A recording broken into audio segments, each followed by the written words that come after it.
This happened over the course of 11 months or so, on and off, and has to easily be the worst encounter with a woman I've ever had in my life.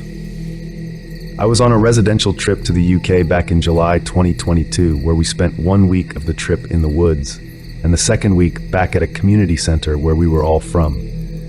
I was a college student at the time. I was in a dorm with about 5 other guys, and one day my group of friends started talking to a girl because she revealed she went to the same college as most of us who were in the group. She liked talking to me a fair bit, and this was an early sign she liked me. The next ones included how physically close she was to me during a silent disco, and didn't realize I was moving away from her every time, only finding out because she exclaimed afterwards, "I was trying to dance with you, but you kept moving away." This was pretty much when I put 2 and 2 together also, because she got us to dance at a campfire while waiting for other friends to arrive. She also snuck into the dorms with us once, and on reflection, this behavior was actually kinda an early creepy sign, considering the dorms were split based on sex. Anyway, the end of week 2 comes, and I text her asking to go out, and she replies in literally less than a minute to say yes, and sends me a video of her asking to voice call immediately. I turned her down because I'm a bit socially anxious, but that was another sign of how strongly she liked me. Everything went well, but on the 3rd week of us being together, she started accusing me of ignoring a text she sent me while I was in class, because she said my Snapchat avatar appeared as if I read it for some reason. It was about her having a panic attack while I was in class and needing my help, but again, I didn't see it because I was in class at the time. As soon as I got out of class, I responded and asked if she was okay, and asked why I didn't respond to, which I said I was in class. She accused me of ignoring her, to which I said I didn't, but she wouldn't believe me, and even got one of my other friends to text me and say to respond to her messages. I told her I was, and that was the end of it with her, but my GF at the time wasn't convinced. She wouldn't let it go to the point we met in person in the college one day as privately as we could. And I tried explaining it again this time, being sure to add that I would have responded had I seen it, which as I said I did. She was calm and laughing about it a bit, and ended it with just respond next time. Given that we were only 3 weeks into the relationship at this point, and that she clearly didn't trust me, I decided that night to try once more to explain what happened. If she didn't listen, I decided I was done. To her credit, she was calm and read through all my texts about it when I explained slowly and promised I hadn't seen her text, but still ended with the response of, "I just wish you hadn't ignored my text." I broke up with her. I did it as calmly and gently as possible, explaining that I was still willing to be friends with her. I just didn't see us working out if she wouldn't believe me this early in the relationship, because I could see the lack of trust. Her first response was, "You're breaking up with me? Are you serious?" Again, taking into account she was the one who made a big deal out of nothing. This was past the time I planned to go to bed and stayed up until midnight having to respond to what she said. I don't remember everything she said, but I can remember some, including, "I guess I'll cry myself to sleep now," and "I can't believe I'm being broken up with over a text." I have a video of her text somewhere, but don't want to post it here for privacy, and because it's not something I want to relive unnecessarily. The next day at college, I walked in, and she was sitting at the table. My friends usually sat at something she didn't normally do. As soon as I walked through the college doors, and she saw me, she wouldn't break eye contact. It was creepy. I managed to sit with my friends again later that day, because frick that. But whenever she was there, she'd try to argue with me, saying stuff like, I'd never get a better girlfriend than her, calling me a bottom and stuff like that. I could tell she made everyone in the group uncomfortable, and apparently she even did it so much that she said this when I wasn't even with the group. Enough, to the point that a girl I only spoke to a few times who was also in the residence had to stand up for me.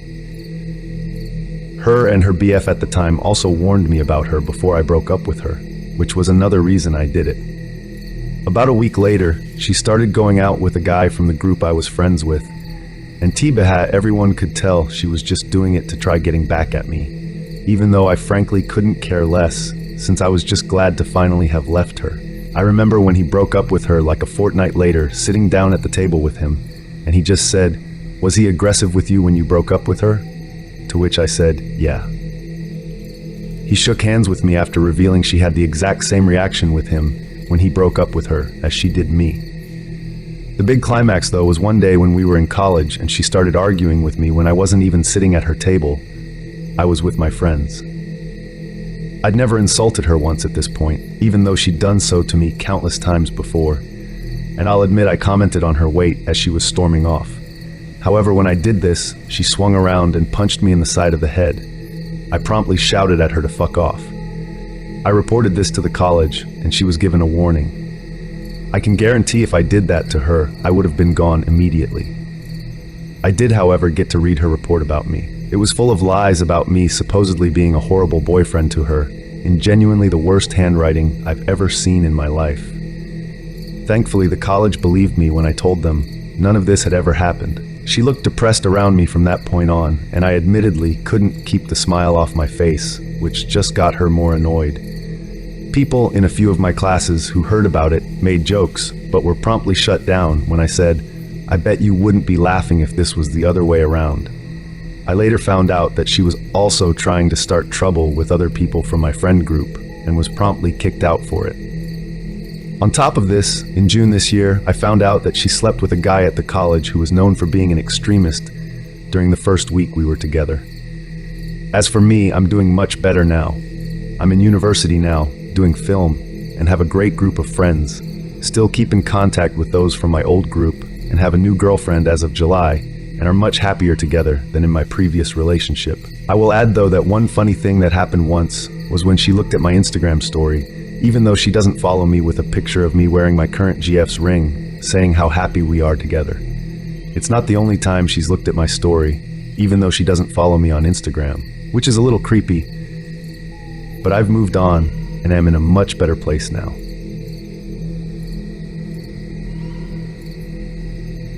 It's hard to pinpoint when this occurred because every time I think that it's finally over, I'm reminded that it's not. Tate was my first ever boyfriend. This story is supposed to focus on the things he did after we broke up, so I'll quickly gloss over what happened during our relationship. And yeah, I was really stupid back then, so brace yourselves for cringe. Also, prepare for lots of cursing. This is going to be a long and angry one. The whole relationship was a mess. He convinced me to steal money from my grandmother and run away with him. He cheated on me multiple times, got me pregnant, and dumped me for another girl. He also lied a lot. Like a lot. But of course I forgave him over and over again. The whole ordeal lasted 21 months before I'd finally had it, and ended it once and for all. He frequently called me sometimes in the middle of the night, often drunk or high. In a particularly hilarious instance, he called me while getting pounded by another guy to let me know that he was getting pounded by another guy. He would also often pass by my house sending me messages like, "I see your mom still drives the same car." One time, he refused to leave until I came down and told him that I was done with him. I threatened to call the cops, which made him piss off. I eventually just blocked him everywhere I possibly could. I started dating again 3 months after our breakup. Her name was Emma. Tate somehow found out who I was dating and sent her naked screenshots of text messages that implied that I still loved him and wanted him back in an attempt to sabotage my new relationship. Lucky for me, Emma had a brain and quickly caught on to the fact that he was bullshitting her. Since I had him blocked everywhere, he ended up messaging a friend of mine 1 year into my relationship with Emma. He said that he'd been stalking me and was threatening to kill her. I called the cops, but they just told me that they couldn't do much as long as it was nothing but messages on the internet. Emma is still alive and well, so it was all empty threats. But it was certainly enough for me to be terrified to leave the house for a few months. Emma and I eventually broke up. Once again, Tate somehow found out about that and decided to use the opportunity of me being single. Mind you, Emma and I had dated for over 2 years, so Tate and I's breakup had been more than 2.5 years ago. I also later found out that he had a girlfriend and a son. He turned up on my doorstep at 5 o'clock in the morning. He messaged me from a new profile and demanded I come downstairs to say goodbye. Because he was moving to LA, I'm from Europe, so not only would he have needed a visa, which requires a lot of money and can take several years to be approved, his English skills were also practically non-existent. He stood in front of my door, looking up at my window, smiling and waving. I told him to piss off or I was calling the cops, after which he went on a long rant about what a whore I was and how no one trusts him, and really a lot of nonsense. I blocked the new profile, and when I dared to take another look out the window, 30 minutes later, he was gone. I really don't want to know what would have happened if I had gone outside that day. That was 3 years ago, and I honestly thought that would be it. After all, our breakup happened almost 6 years ago now. A few months ago, though, alright, backstory needed. I fell in love with someone online. He lived in America. We got married, and I moved to America. I decided to clean up my block list on Facebook. It had been such a long time I didn't think much of it when I unblocked him. After all, I was married and lived halfway across the planet now. Not 1 month after I blocked him, he messaged me in the dead of night, which would have been sometime in the morning for him. Hey, I was just about to stop by when I remembered that you live 5,000 miles away now. How's it going? I have straight up no idea how he knows that I moved to America. My profile on Facebook is set to private. I had a mild anxiety attack even though I knew he literally couldn't touch me. I don't want to talk to you, was my response. Are you sure? I'd like to know how it's going with your husband, and how is America? Yes, I'm sure. I don't want to tell you about me or my husband or my life in America. I'm done with you. I have been done with you. Just leave me alone. His response was a 1-minute long voice message. I didn't listen to it because I didn't want to hear his voice. Instead, I forwarded it to a friend who listened to it for me. According to her, there was a lot of rambling. He apologized for the voice message, saying his cab driver had just punched him and how he still liked me, and that he'd love to stay in contact, and if I wanted someone to talk to, he'd be there. The rest was unintelligible as there were sirens in the background. I never replied. Instead, I blocked him. Again. Every time something like this happens, I think it's the last time. But at this point, it feels like I'll never fully get rid of him.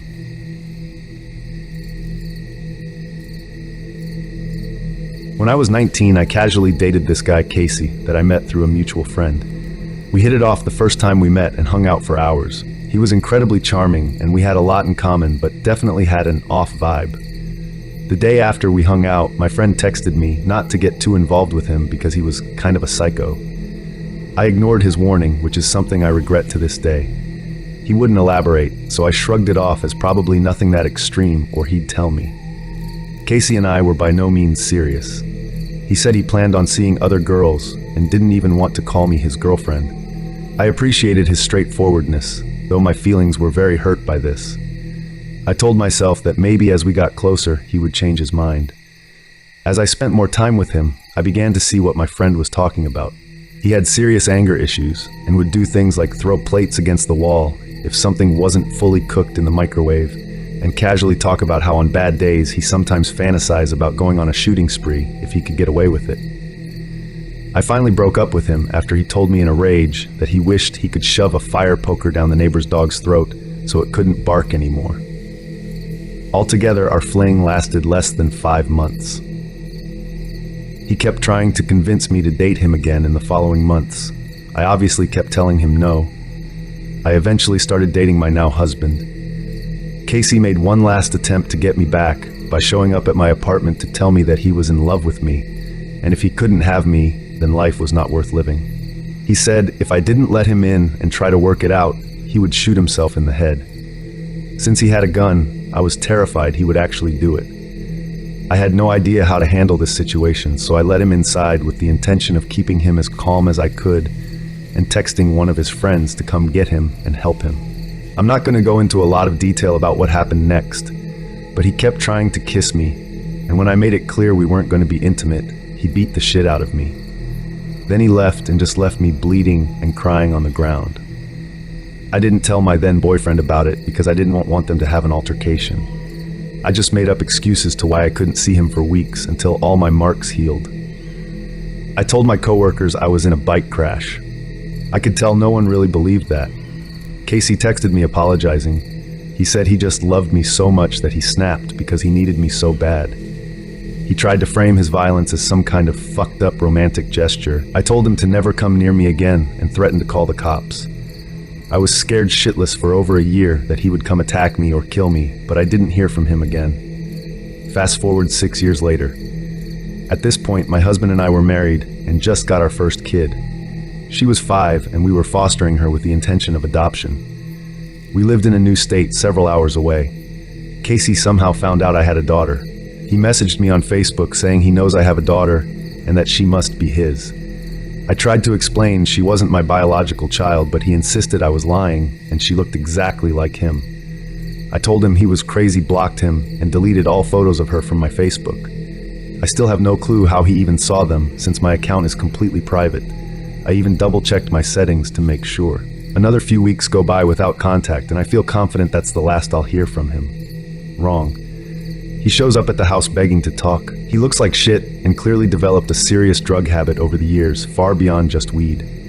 He was pale, AF, had dark rings around his eyes, was all shaky, and looked like he lost at least 20 pounds. My husband wasn't there, so I was pretty terrified. He asked, "Can I please just meet her?"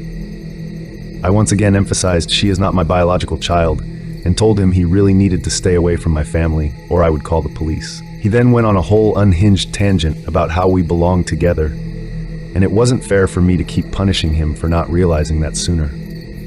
He went on about how after he found out about her, God told him while he was on meth that he needed to quit everything and get clean so that he could be with me and raise his daughter. I just closed the door in his face and yelled at him to leave, or I would call the cops.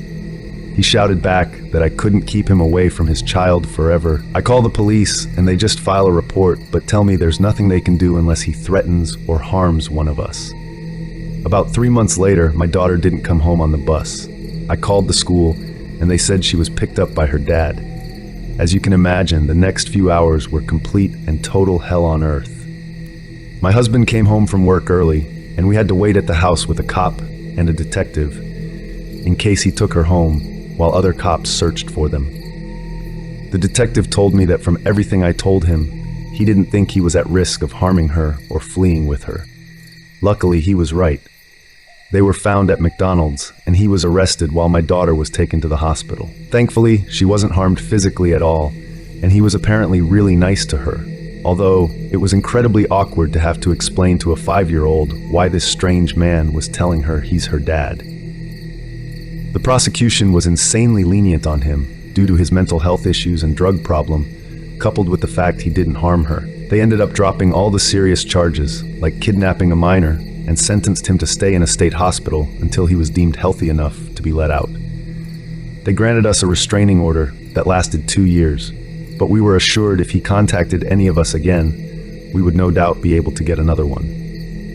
It is 4 years later, and we have not heard from him since. My daughter wasn't traumatized or anything. She just sees it as a strange experience she had.